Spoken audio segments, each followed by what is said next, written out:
যুগ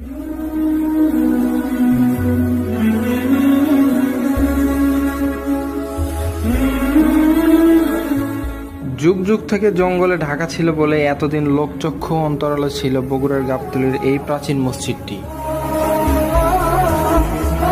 এই মসজিদ নিয়ে মানুষের মুখে নানান কথা। কারো কারো মতে এটি মোগল সম্রাট বাবরের আমলের তৈরি হয়েছে।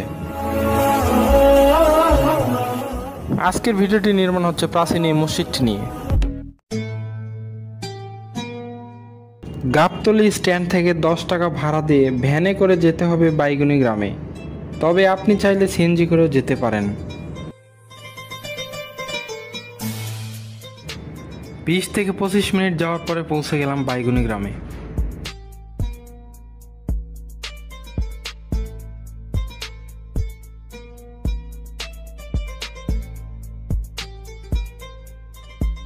রাস্তা থেকে নেমে কাঁচা রাস্তা দিয়ে গ্রামের ভেতরে প্রবেশ করলাম। একটু এগোতেই চোখে পড়ল প্রাচীন মসজিদটি।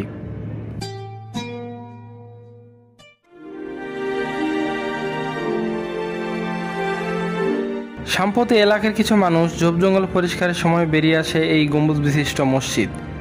এই খবর সামাজিক যোগাযোগ মাধ্যম ফেসবুকে ছড়িয়ে পড়লে চারিদিকে চাঞ্চল্যের সৃষ্টি হয়ে পড়ে। মসজিদটি এক নজর দেখার জন্য চারিদিক থেকে প্রচুর মানুষ ছুটে আসছেন এই বাইগুনি গ্রামে।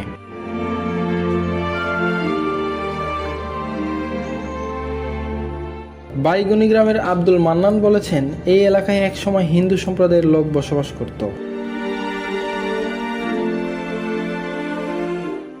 মোগল আমলে দিনাজপুরের ঘোড়াঘাট থেকে 10 থেকে 15টি মুসলিম পরিবার এখানে আসে এবং লোকজন কম হয় ছোট করে মসজিদটি নির্মাণ করেন বলে তিনি মনে করেন।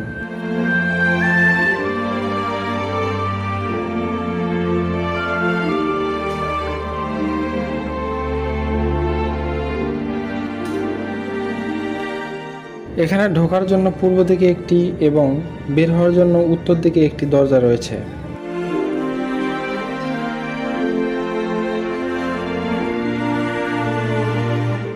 মসজিদটির আয়তন 64 বর্গফুট।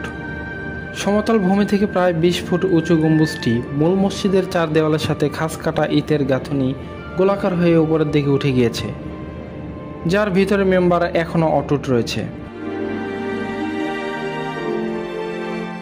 মসজিদটি যদি মোগল সম্রাট বাবরের আমলে নির্মিত হয় তবে আনুমানিক এর বয়স প্রায় 450 বছর।